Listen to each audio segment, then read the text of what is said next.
তাহলে আমি এই বাড়িতে বাস করছি কিভাবে? কোর্টের অর্ডারেই তো নিশ্চয়ই বাস করছি। এ যেন মাটি খুঁড়তে সাপ। নিজ মাকে স্বীকার করেন না ব্যারিস্টার তুরিন আফরোজ। তার বিদেশি ডিগ্রিতে মায়ের নাম কি খুঁজতে গিয়ে বেরিয়ে এলো থলের বিড়াল। কারণ হিসেবে দেখা যায় তুরিন আফরোজের ওই পিএইচডি ডিগ্রিটি ছিল ভুয়া।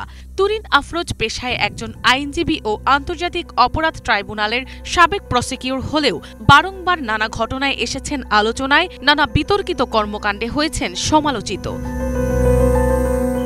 এবারে তুরিন আফরোজের ডিগ্রি নিয়ে উঠে এলো এমনই চাঞ্চল্যকর তথ্য। তার ডক্টরেট ডিগ্রিটি ভুয়া, সম্পন্ন করেননি পিএইচডি, এমনটাই লিখিতভাবে নিশ্চিত করেছে সিডনির university of New South Wales.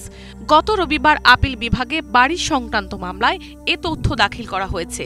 আইনজীবী ব্যারিস্টার সাজ্জাদ হায়দার বিষয়টি গণমাধ্যমকে জানিয়েছেন।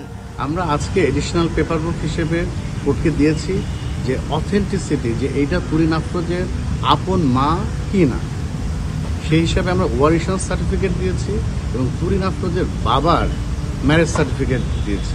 সে থেকে প্রমাণ হবে উনি যেখান থেকে পিএইচডি করেছেন, যে ইউনিভার্সিটি থেকে, সেটার থিসিস যেই প্রফেসরের আন্ডারে করেছেন, উনি একটা ইমেল করেছেন যে আনফর্চুনেটলি উনি পিএইচডিটা কমপ্লিট করতে পারেননি।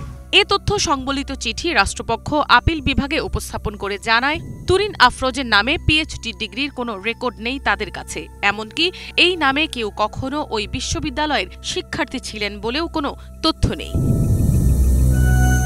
শুধু ভুয়া ডিগ্রি নয়, অভিযোগ আছে ব্যারিস্টার তুরিন আফরোজ আন্তর্জাতিক অপরাধ ট্রাইব্যুনালের প্রসিকিউটর থাকা অবস্থায় ক্ষমতার সব রকম অপব্যবহার করেছেন। এক সময়ের দাপুটে এই প্রসিকিউটর অনৈতিকভাবে আসামিদের সঙ্গে গোপন বৈঠকের অভিযোগে পদ হারান। অর্থ ও ক্ষমতা কাজে লাগিয়ে নিজ মাকে বাড়ি থেকে বের করে দেওয়ার আগে বলেছিলেন তিনি তার আসল মা নন, তিনি জামায়াতের মহিলা রোকন। নিজ বাবার বাড়ি দখল করে মা ও ভাইকে দিনের পর দিন করেছেন ঘরছাড়া। অবশেষে সেই বাড়ি সংক্রান্ত মামলার শুনানিতে বেরিয়ে এলো তুরিন আফরোজের ডক্টরেট ডিগ্রিটিও ভুয়া। ডিগ্রিটি ভুয়া হলেও নিজেকে পরিচয় দিতেন ডক্টর তুরিন আফরোজ বলে। বৈষম্য বিরোধী ছাত্র আন্দোলন চলাকালে হত্যা চেষ্টার অভিযোগে দায়ের করা মামলায় বর্তমানে কারাগারে রয়েছেন তুরিন আফরোজ। মিনালা দিবা, বাংলা ভিশন, ঢাকা।